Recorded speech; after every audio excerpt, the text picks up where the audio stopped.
Well, good evening and welcome to Queer News Tonight. This is the world's first and only LGBTQ plus daily evening television news. We are broadcasting live and then available on demand. We're available on all smart televisions, including Roku, Apple TV, Android TV, and Amazon Fire TV, and of course, YouTube and Facebook. It's time to queer up the news. It's Wednesday, September 28, 2022, and we are live and literally out of the closet and into the headlines. So many of your important stories we're going to tell this evening on Queer News Tonight.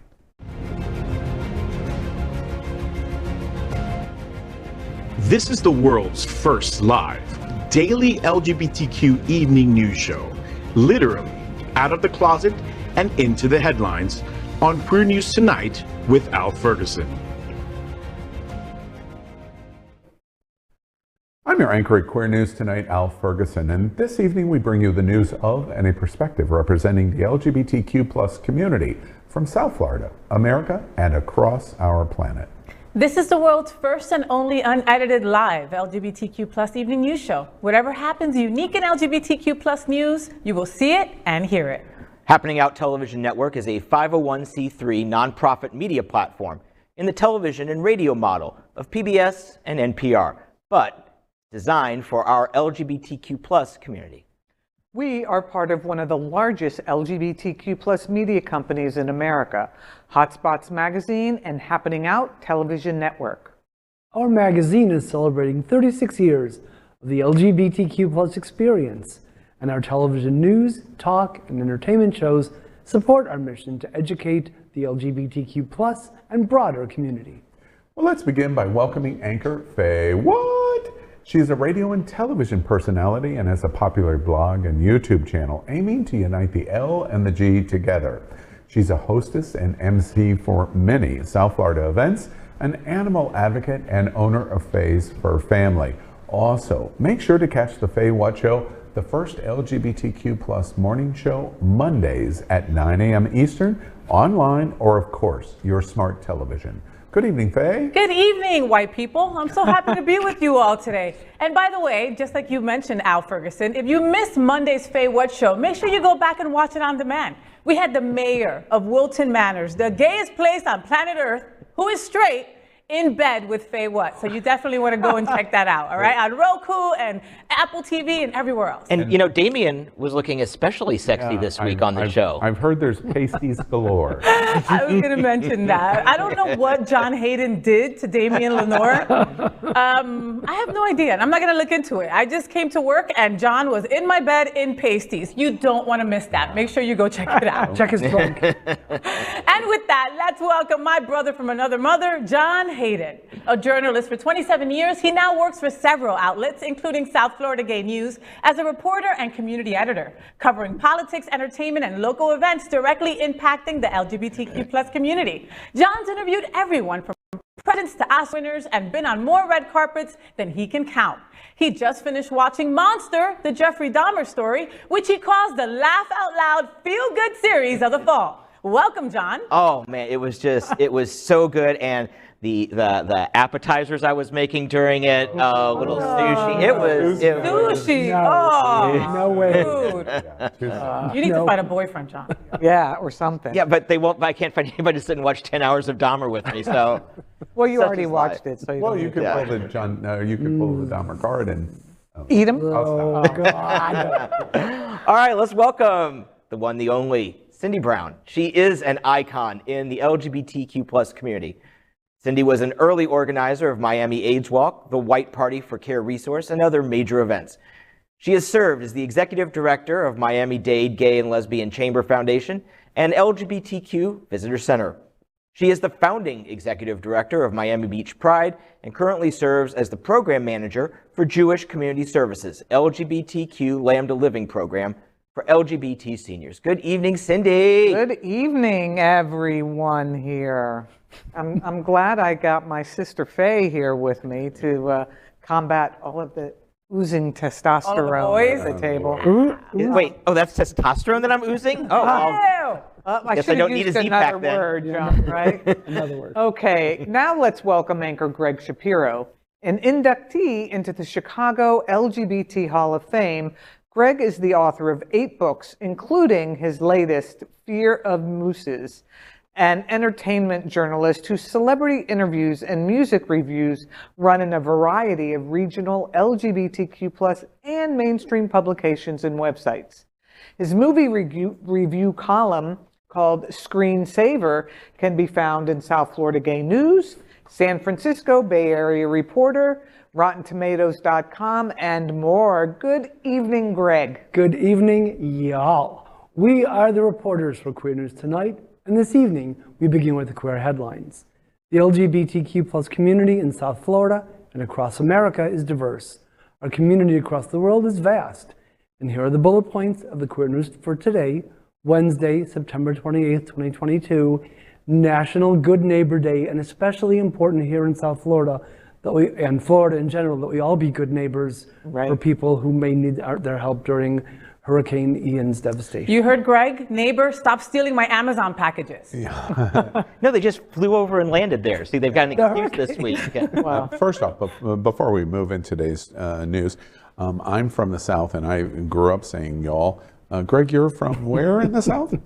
Chicago. South side. South side of Chicago. South side, right. Actually, I am on north side. Yeah. Okay. You're the north side of Chicago saying y'all. Got it. We want to take a moment to talk about Hurricane Ian. Came ashore this afternoon between Lee County and Charlotte County, just right south of Sarasota. A lot of effect. At this hour of the broadcast, we don't know the outcome.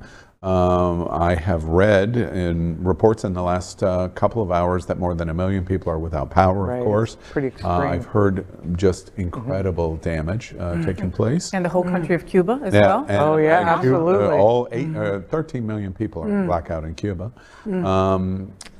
So we are going to watch tomorrow. When we come on the air for Queer News Tonight, we're going to be reporting devastation. Arguably, it was the 4th largest, most powerful storm in history to hit America.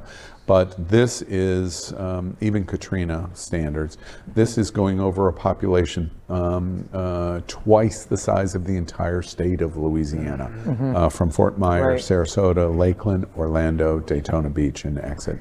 This is going to be devastating. Have you heard anything today? Well, you know, I actually have a friend who is literally in the path. He lives on a barrier island, but he moved inland to stay with friends at something a little further inland. But, you know, I'm worried about him, and, you know, myself, just like I know I speak for the rest of us here at the table, and all of you folks who are watching us now, we send our collective thoughts and good energy their way. And, you know, as Faye also said, as a community, we need to come together and support each other. And I can say that they let us know what we need, and we'll help make that happen. Absolutely. Yeah, Disney doesn't shut down for nothing. No. They're shut down now, so you know things real. I was supposed to go camping this weekend, and obviously very lesbian. Of course, you know, but that was I love canceled, that the lesbian beat me to the joke. The lesbian. I love that. You know, this is highly personal for me. I have my house is on Sarasota Bay. I've been sweating this out for the last 24 hours. The news improved as the day went on for Sarasota. There is strange irony of the projection of Sarasota, St. Petersburg, Clearwater as being the hit, and everybody out of the central West Coast moving to Central Florida, and now the hurricane is going to literally roll over them because they can't get back on the interstate to get out. We're watching something that probably tomorrow we're going to be reporting this devastating effects, historically devastating effects. We wish everyone well. Lots All of right, love. we begin by queering up South Florida and Florida, a celebration of LGBTQ+ people of color as ONYX Blackout 27 comes to Fort Lauderdale. One of the most important conversations of 2022 has been how the LGBTQ+ community is embracing and advancing people of color. Combine the attacks seen around the nation on the LGBTQ+ community and especially the Black LGBTQ plus community, and we all understand that need. So with the return of ONYX Deep South and the Blackout 27 weekend, the entire community celebrates. Blackout is the biannual leather run of ONYX, a national organization founded by and for men of color who enjoy the leather lifestyle and believe in inclusivity. Since the first Blackout event back in 1995, each year they've brought together leather folk and friends from across the nation and around the world. Blackout 27 will be right here October 6th to 10th in Fort Lauderdale and hosted by ONYX Deep South, a nonprofit charity education and welfare organization for people of color who identify as male within the LGBTQ plus community here in Fort Lauderdale. ONYX Deep South envisions a world where people are ensured equality and equity regardless of sexual identity, age, race, gender, ethnicity, culture, ability, and experiences. In an extensive interview that appears on Thursday in the new edition of Hotspots magazine, our print partner, part of our group, associate publisher Scott Holland and leaders of ONYX Deep South, Magic Man and Pussycat. They have a very deep conversation about the founding of the organization, its vital role in the LGBTQ community, and what to expect from the weekend. Its happening out host, who is Elimination, was the founding president of ONYX Deep South. On Deep South and Fort Lauderdale hosting this national event, Pussycat said, quote, "Words cannot express how delighted we are to host Blackout 27 here in Fort Lauderdale. The past few years have been depressing. We have witnessed countless acts of violence that have taken the lives of our siblings. We have endured a pandemic that shut the world down and robbed us of our ability to have that human connection we desperately crave. But here, we are safe. We get the chance to show our ONYX family how wonderful our local community is," end quote. Major events of the Blackout weekend include the opening party at the Eagle Wilton Manors, which is ONYX Deep South's home bar. The event is named Leather, Lace, and Rubber Ball. This fetish theme event includes a night of dancing and entertainment. ONYX U is on Saturday. ONYX U allows participants to attend educational workshops around leather, kink, BDSM related topics. Also featured is a biannual general meeting, awards, and reception brunch for ONYX members on Sunday. The highlight is Saturday's Kink, Cocktails, and Cruising Party, and is literally on a yacht where you sail the waters of the Venice of Americas. The value of ONYX Deep South and Blackout 27 was expressed by Pussycat by saying, quote, "ONYX has been committed to volunteerism, community service, and charitable contributions in support of an array of BIPOC, LGBTQ+, and other community organizations. ODS has a long-standing reputation within our community for promoting respect, inclusivity, diversity, and safe spaces for all people to gather," end quote. For more information or purchasing tickets, go to blackout.onyxmen.com, and you can read the entire super interesting interview with complete details in the new edition of Hotspots magazine online and on stands now. Well, I have to say, in terms of ONYX, as I was working in conjunction for Queer News Tonight in this story, I'm going to the ONYX event. I'm going to go to one of the ONYX event. This white guy is You've never been before? I have never been to an ONYX event. Can we go get a tan? And we're going to test that diversity and inclusivity. Okay, but talk about that inclusivity, okay? Yeah. This is, I mean, they allow and welcome anybody who identifies as male. Yes. Okay, Right. That's incredible. And that may sound like nothing to you guys, but that's No, huge. Most it is places huge. do not. It is huge.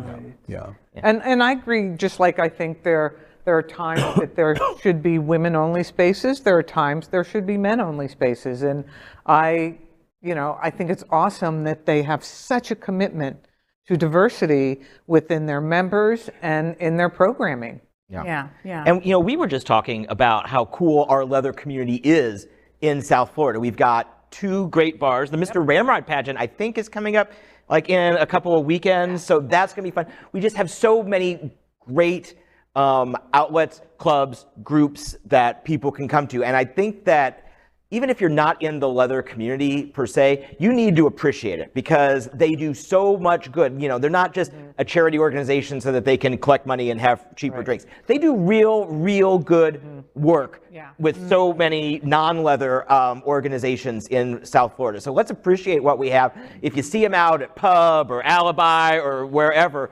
say hi, you know, buy them a drink, you know, tell them, you know, if they'll smack your ass, buy them a drink, John and I did the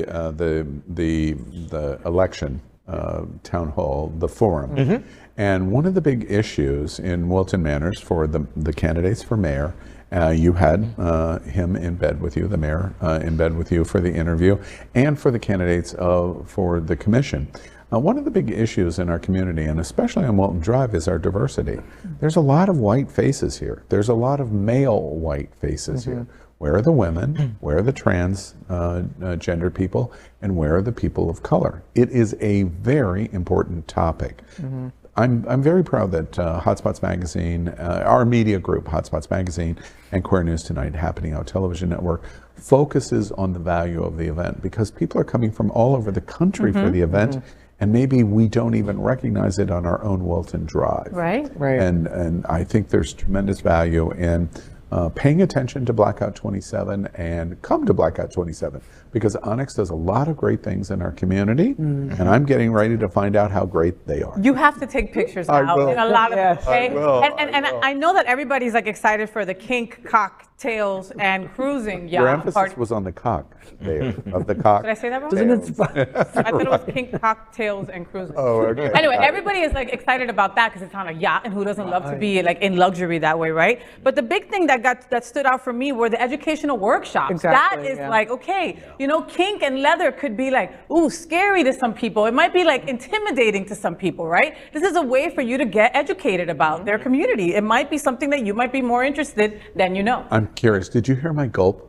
And let's just say that ONYX you beats Trump you any day of the week. Anything beats Trump you. And we move on and we queer up South Florida gay news. Searching for enthusiasm as voting begins. Chevron Jones isn't looking for allies. He's looking for accomplices. In this week's SFGN, online now and on stands tomorrow, Florida's first and only LGBTQ state senator talks with me about the thin line between having real power and being powerless in Tallahassee. He held a town hall at the Pride Center on Friday and talked about the hard reality facing LGBTQ after this election. Jones named 4 purple Senate districts that, if won, would give Democrats meaningful input into bills next session.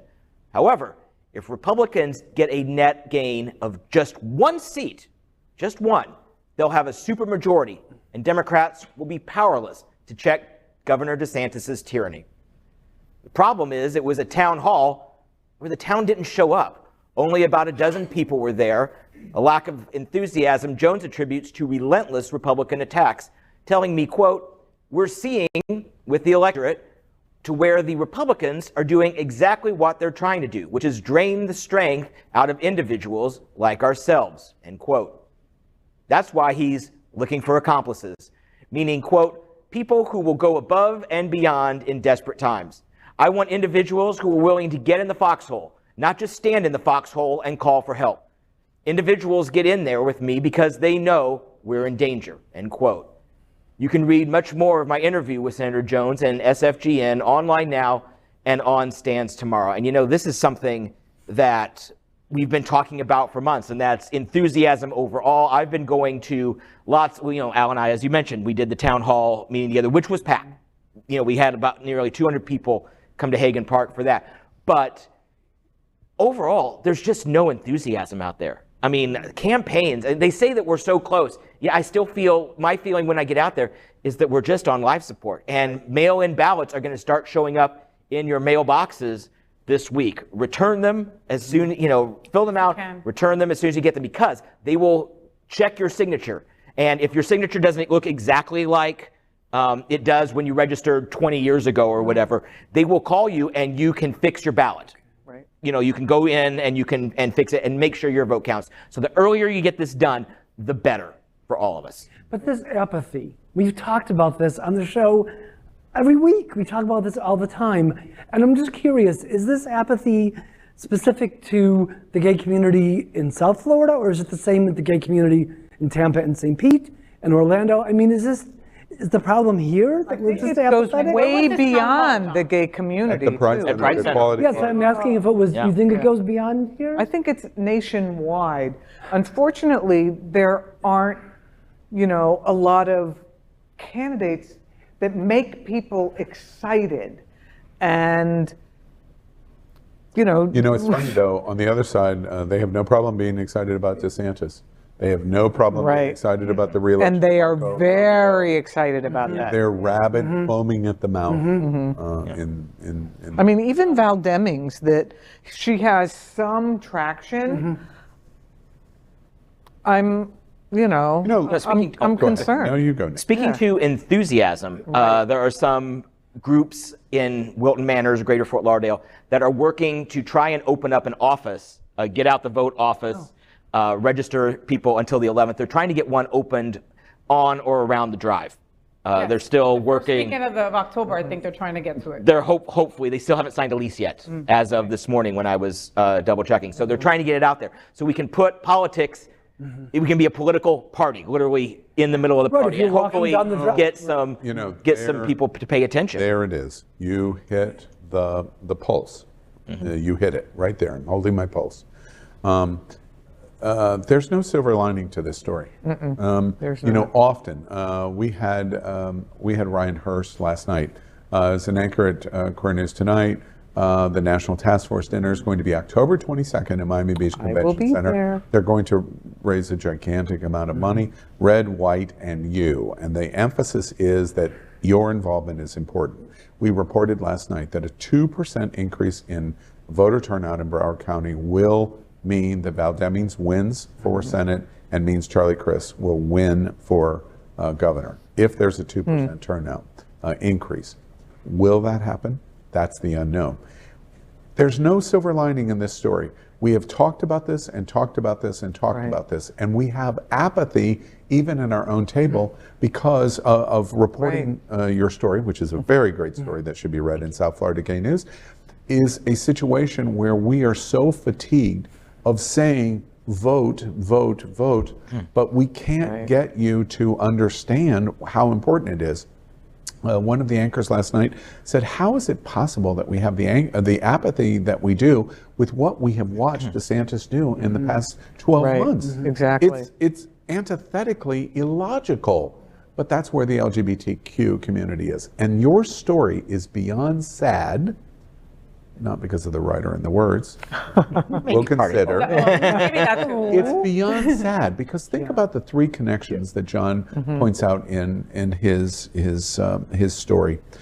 Chevron Jones comes to Wilton Manors, is the first Black LGBTQ senator in Florida history, state senator in Florida history. Is he important? Hell yeah. Yes, he's important. Hell yeah. He comes to the biggest, largest LGBT Pride Center in all of the South, Pride Center at Equality Park, in the LGBT gayest community, arguably in America or the world, and Wilton Drive. And the combination of those three stars aligning means for an election on November 8th, 12 people show up. Right. How incredibly disappointing is that? If you're listening to my voice or you read this story tomorrow in South Florida Gay News and you don't do something about it and you do not get your friends that support the community and do something about it, shame on you. And I know right now my words are landing flat. One final thought. 12 people are at Pride Center with the first historic Black senator in Florida in the gayest place on planet Earth. Well, you could go, oh, it was really busy, it was raining a lot. But if you walked literally a quarter of a mile away this bar was full, and this bar was full, and this bar was full, and this bar was full. It's not that. That's not what's going on. Right. It's we don't care. I agree with that. That's what's going Devil's advocate, Al, you don't think for a second that maybe the Pride Center did not do correct marketing and Well, he didn't see. And what that if- his Chevron Jones is incredible. I mean, he's in a great draw, and 12 people went. And what if Hunter's hosted it? Hunter's got that big room, they could have tables. What if they hosted it? What if the Manor hosted it? What if one of the gay bars hosted a politician? You know, we're going to be sitting here on Queer News Tonight on Wednesday, November 9th, and it's happening out on Wednesday, November 9th, and our headline lead story is going to be, what the hell happened? It might not be hell, but Right. If Faye has her way, it won't be hell. Well, you know, I think that the other challenge is that so many people, you know, don't want to find out about the candidates, and they just say, tell me who to vote for. And if you say, tell me who to vote for, we just told you who to vote for. exactly. Well, I can't say that because of Jewish community. I said it. Val Demings. If they have a big D in front of their name, vote for them. There you go. And with that, we continue to queer up South Florida and Florida. DNA solves 12-year-old gay porn model murder in Oakland Park. A gay pornography model has been linked to the fatal shooting of an Oakland Park man 12 years ago, according to the Broward Sheriff's Office. Aaron Michael Dobbins, 52, was arrested for the execution-style murder that happened on August 30th, 2010. According to court records, a concerned friend did a welfare check at the victim's home in the 1300 block of Northeast 34th Street around midnight and called 911 after seeing the body in a pool of blood through the window. The victim had his hands tied behind his back and a single gunshot to the back of his head. During the autopsy, DNA samples were recovered from under the fingernails of the victim, but the DNA did not match any potential suspects at the time. Over the years, numerous people were interviewed and investigated, but none matched the DNA sample until May of this year. Detectives say Dobbins was a match. Dobbins lived in Oakland Park between 2010 and 2015. The victim and Dobbins met through a dating website. When confronted with the DNA evidence, Dobbins said it appeared irrefutable. And, quote, if my DNA was there when I was there, but I don't remember being there, end quote. Investigator said. He was brought back to Broward County and booked into the main jail Thursday, where he remains without bond on a charge of first-degree premeditated murder. DNA will get you, folks. It may not be today, it may not be tomorrow, but trust, DNA will get you, even 12 years later. You know, note to self, if I ever have an argument with Faye, make sure under her nails, oh wait, I'm sorry, I should have said that. Well, I'm glad. Story. Well, I The think comment it's about happening, the DNA is weird. But it, you know, obviously the guy's guilty. He's not going to admit he's guilty, so he says, "Well, if the it's DNA there, is I there, was then I there." must have been there. I just But I forgot don't that I was remember. there. The DNA matches, you must. I mean, I was spreading my DNA around Oakland Park in 2010. Yeah, I knew that was- I knew it was going to coming, happen. yeah. You know, the reality is, I think that in a lot of cases, you know, the police aren't so enthusiastic to solve these types of crimes because it's gay on gay crimes. Interesting about this story is the idea that so close to us, a gangland type of murder takes place. This is binding him and shooting him in the head. Yeah. It seems so antithetical for Wilton Manors or Oakland Park. And for our porn stars, because we love our porn stars. I mean, we love our and porn stars. let's just say the victim's name so we don't glorify or put too much attention on the suspect. Chad McMurray. That's who was taken from us 12 years ago, whether it turns out to be Mr. Dobbins or someone else. He and his family are the victims of this. So let's remember Say Chad his McMurray name. as we do it. And I'm so glad that the family now has some closure. Closure, exactly, right. Yeah. Right. Okay, now let's queer up trans rights. Students stage mass walkouts across Virginia over governor's new trans policies. Students across Virginia protested Tuesday in response to new guidelines putting restrictions on transgender students in the state's public schools. According to the student-run advocacy group Pride Liberation Project, walkouts are set to take place throughout the day at more than 90 middle and high schools in the state. As of noon on Tuesday, students in Woodbridge, Springfield, Manassas, McLean, and other Virginia cities were waving rainbow picket signs shouting, "Trans rights are human rights." Ranger Ballastin, a transgender student at McLean High School in Fairfax County, said, quote, "Trans students are students, just like everybody else. We don't want to be out here fighting for our rights and protesting. We want to be in calculus class and learning how to drive. But instead, we have to be here because they're trying to take away our rights," end quote.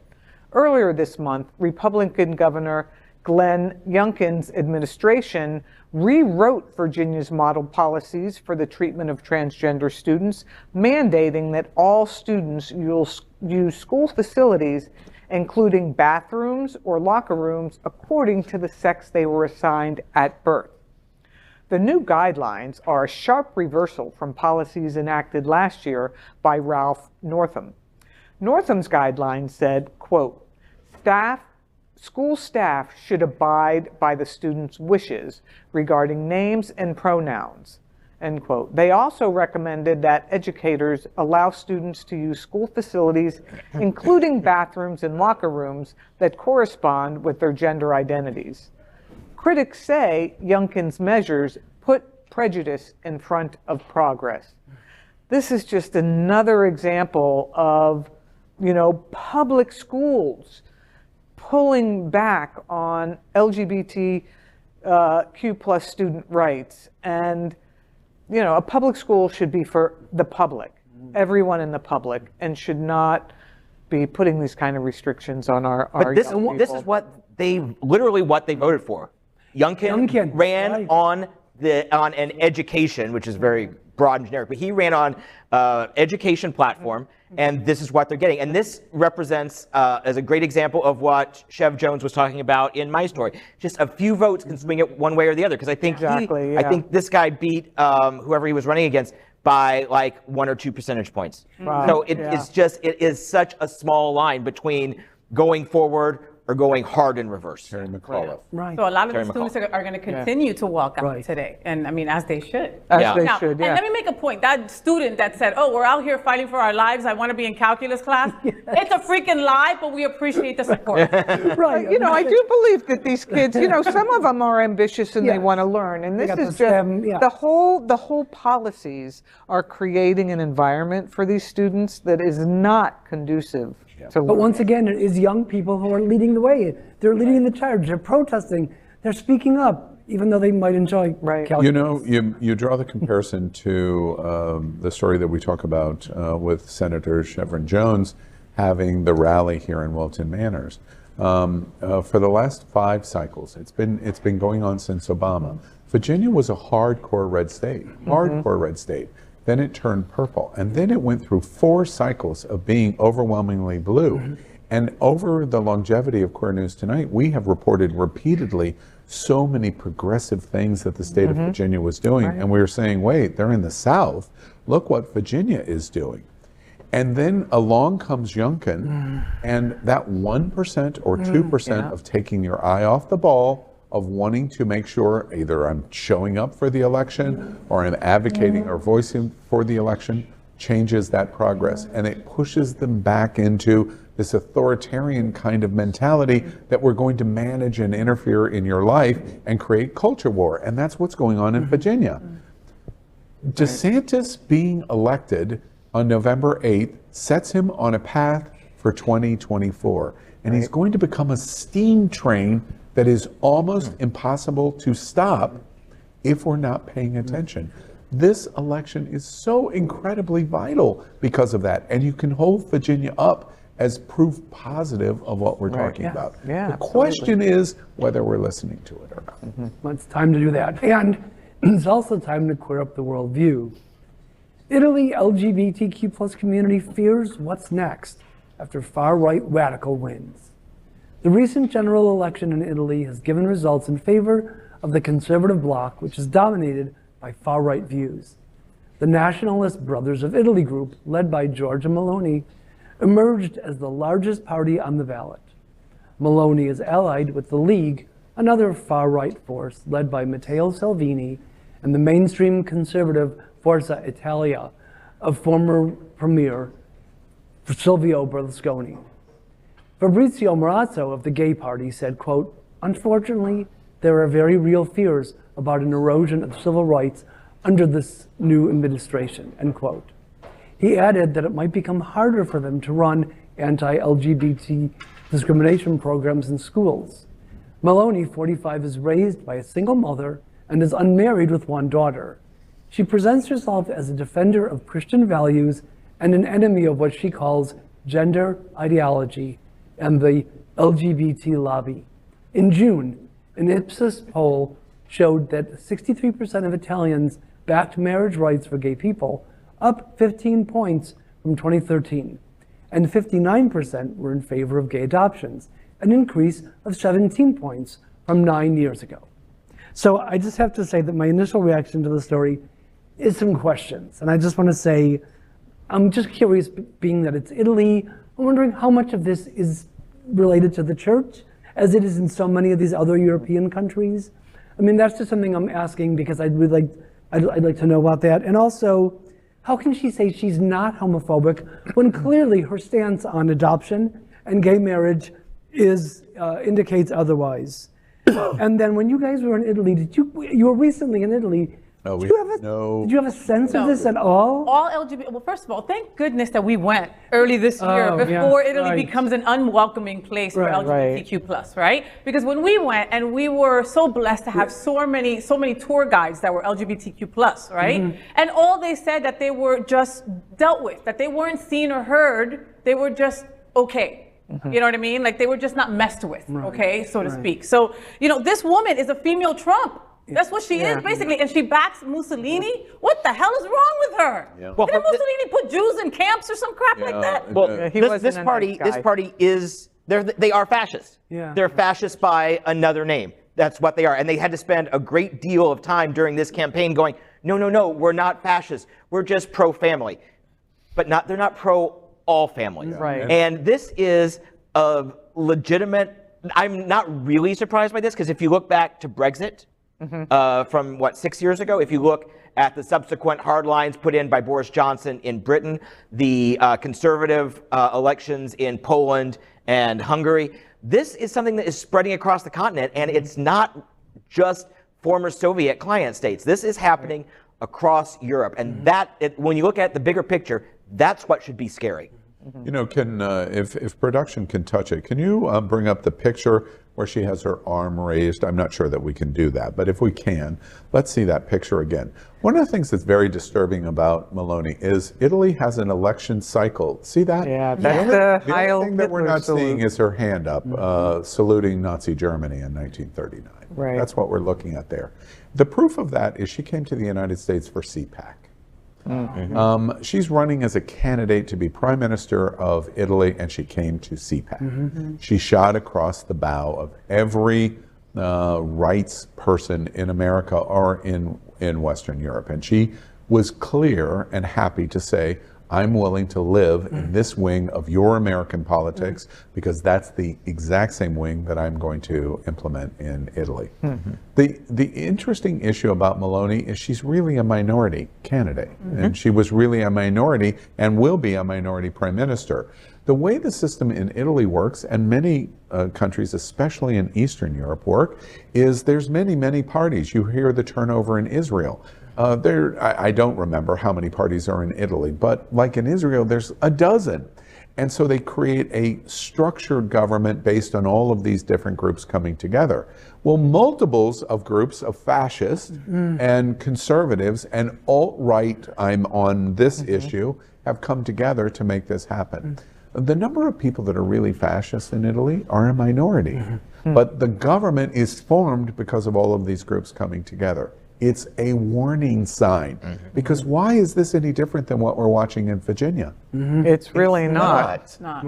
It's just a question of not enough people stood up to say, no, we're not going to allow this to happen. So as a result, minority voice begins to take over. And when you make like your point about Mussolini, Mussolini did not come to power to say, I'm going to become a fascist and start a world war and support Adolf Hitler. Adolf Hitler did not come to power in the 1930s under this fascist mentality that we're going to kill millions of Jews. The minority became stronger and stronger with people ignoring it, and more power is granted to the Hitler and the Mussolini to the point where they become the strong man and take over the country. Right. The minority, this is how the minority wins.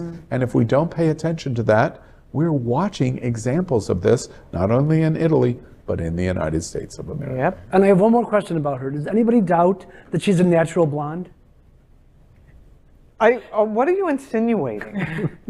I think that she is not a natural blonde. That was my last question about All right, folks, I think she's a lesbian. All right, next, we are proud of our special partnership with Sunshine Cathedral, the world's largest queer church here in Fort Lauderdale. Supporting that partnership, we're broadcasting from our permanent set here at Sunshine Cathedral at the Happening Out television studios. We broadcast Sunshine Cathedral's Sunday International Service at 10:30 a.m. with more than 30,000 watching every week.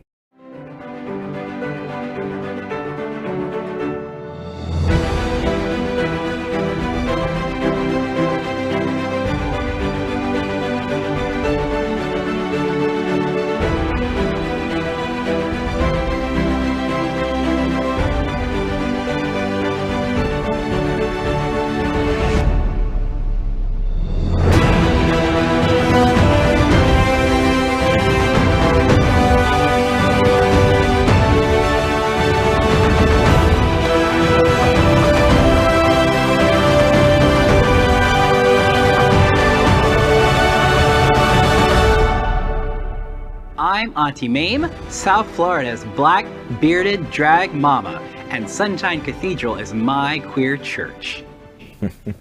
That is today's news for the LGBTQ plus community on the world's first and only daily LGBTQ plus evening news show. If our community is important to you, share this news with your friends and family. Are you, like most of America, part of our very large television audience, watching this live LGBTQ plus news broadcast right now on Roku, Apple TV, Android TV, and Amazon Fire TV? Queer News Tonight is the only live LGBTQ plus digital television show in the world that is out of the closet and into the headlines. We need your support. If our community is to grow, we must tell our stories and bring them to the attention of the broader world. This is the only place in the world that tells these types of LGBTQ plus stories in motion and sound. That is the passion of Hotspots Magazine, Happening Out Television Network, and Queer News Tonight. I'm your anchor, Al Ferguson, and on behalf of these LGBTQ plus reporters, the anchors of Queer News Tonight, including FayWhat, John Hayden, Cindy Brown, Gregg Shapiro, we will see you daily at 8 p.m. And to our LGBTQ plus world, we wish you Good night. Good night.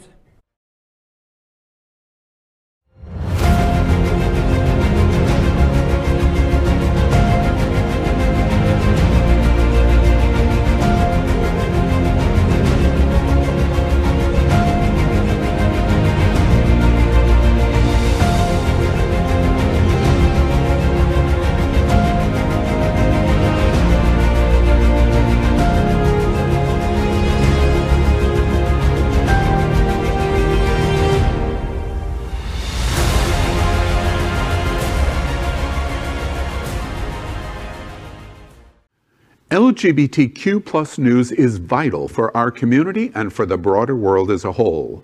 We have enough enemies at Fox News. Tucker, Sean, and Laura are loud. We need passionate allies. Happening Out Television Network, Queer News Tonight, and It's Happening Out are literally out of the closet and into the headlines. Our community needs your support. Like this broadcast and subscribe now to ensure the growth of the entire LGBTQ plus